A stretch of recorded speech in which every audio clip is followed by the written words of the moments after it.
दोस्तों, कुछ साल से गर्मी कुछ ज़्यादा ही पड़ने लगी है।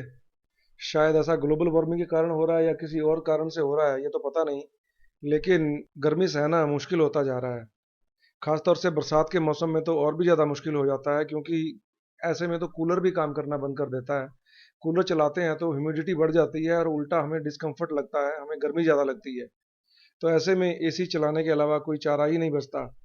लेकिन दोस्तों, जब हम एसी चलाते हैं तो हमारा शरीर तो ठंडा महसूस करता है, हमें कंफर्टेबल तो लगता है, लेकिन हमारा दिमाग गर्म होने लगता है, क्योंकि ऐसे में बिजली का बिल बहुत बढ़ जाता है। और बिजली के बिल की चिंता में हम एसी का भी आनंद ठीक से नहीं ले पाते। तो क्या ऐसा कुछ है जो हम कर सकते हैं जिससे हमारे एसी का बिल कम हो जाए और हम एसी का भी आनंद ले पाएं?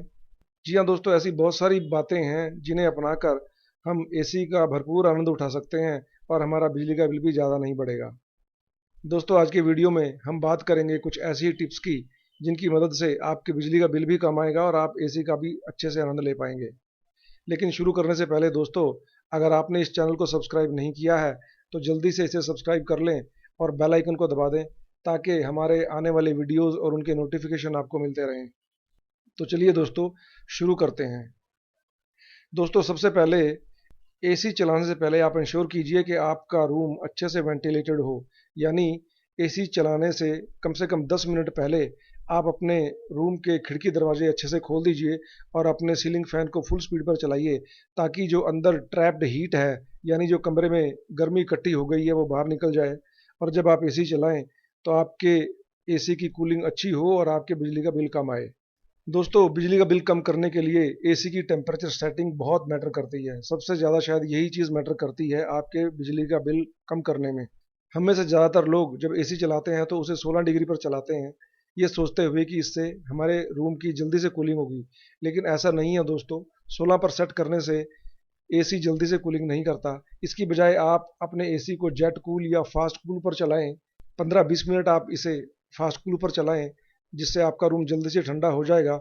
और उसके बाद इसे आप 24 या 25 डिग्री पर सेट कर दें, ताकि आपको अच्छी कूलिंग मिलती रहे और आपका एसी पर ज़्यादा लोड भी ना पड़े। दोस्तों, जब हम एसी को 18 या 20 डिग्री पर सेट करते हैं और कंबल लेकर सो जाते हैं तो इससे हमारे बिजली की वेस्टेज होती है। एसी के कंप्रेसर पर ज़्यादा लोड पड़ता है, एसी ज़्यादा लंबे समय तक कंप्रेसर यूज़ करता है और हमारा बिजली का बिल बढ़ता है। ऊपर से जो एसी कूलिंग करता है उसे हम कंबल लेकर कम कर देते हैं। तो इस चीज़ का क्या फ़ायदा? इसके बजाय हम एसी का टेम्परेचर ऐसे लेवल पर सेट करें जिससे हम कंफर्टेबल भी रहें और हमारे बिजली का बिल भी कम हो। तो ऐसी सेटिंग दोस्तों 24 या 25 डिग्री ही है। इसी टेम्परेचर पर ह्यूमन बॉडी ज़्यादा से ज़्यादा कंफर्टेबल फील करती है। तो आप अपने एसी को 24 या 25 डिग्री पर सेट करें। इससे आपके बिजली का बिल भी कम होगा और आप एसी का भी अच्छे से आनंद ले पाएंगे। दोस्तों, जब आप एसी चलाते हैं तो आप अपने सीलिंग फैन को मॉडरेट स्पीड पर चलाएं, यानी मध्यम स्पीड पर चलाएं। ज़्यादा स्पीड पर फैन चलाएंगे तो वो एसी की हवा को काटता है और रूम अच्छे से कूल नहीं हो पाता। और अगर आप फैन को बिल्कुल ही नहीं चलाते हैं तो एसी की हवा अच्छे से रूम में सर्कुलेट नहीं होती और अच्छी कूलिंग आपको नहीं मिल पाती। इसलिए आप अच्छी कूलिंग के लिए और बिजली का बिल कम करने के लिए अपने फैन को मध्यम स्पीड पर जरूर चलाएं एसी के साथ। इससे आपको एसी का अच्छा आनंद मिलेगा। दोस्तों, जब आप लंबे समय तक एसी यूज़ नहीं कर रहे हैं तो इंश्योर करें कि आप एसी को मेन पावर स्विच से ऑफ करें। सिर्फ रिमोट से बंद करके उसे ना छोड़ें, क्योंकि आप जब सिर्फ रिमोट से एसी को बंद करते हैं तो एसी एक्टिव मोड में रहता है और आपकी बिजली कंज्यूम होती रहती है। तो जब आप एसी को लंबे समय तक यूज़ नहीं करना हो आपको, तो इसे आप मेन स्विच से, यानी कि मेन इलेक्ट्रिकल स्विच से बंद करें, ताकि आपकी बिजली की बचत हो। इसके अलावा दोस्तों, हर एसी में टाइमर्स दिए होते हैं, ऑन टाइमर और ऑफ टाइमर।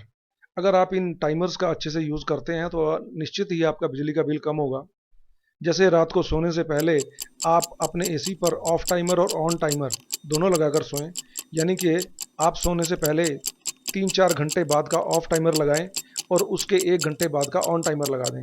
इससे क्या होगा कि आपका एसी 1 घंटे के लिए बंद होगा और फिर से चालू हो जाएगा। नींद में आपको पता भी नहीं चलेगा कि आपका एसी कब बंद हुआ है और कब चालू हुआ है।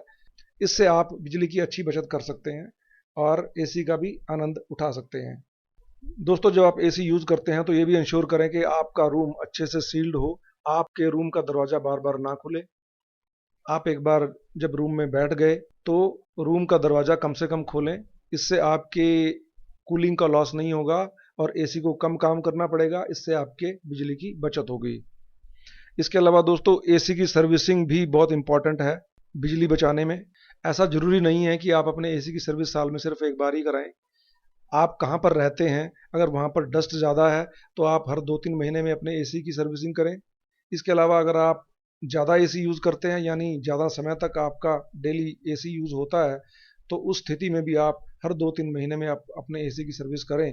इससे आपकी बिजली की बचत तो होगी ही, साथ में आपको अच्छी कूलिंग भी मिलेगी और आपके एसी का लाइफ भी लंबा होगा। तो इन चीज़ों को अपनाकर दोस्तों आप अपने बिजली के बिल को बचाने के साथ साथ आप अपने एसी की अच्छी केयर कर सकते हैं और एसी का भरपूर आनंद उठा सकते हैं। तो दोस्तों ये था आज का वीडियो आपको यदि पसंद आया हो तो इसे लाइक शेयर जरूर करें और हमारे चैनल को सब्सक्राइब करें। थैंक यू दोस्तों, thanks for watching this video.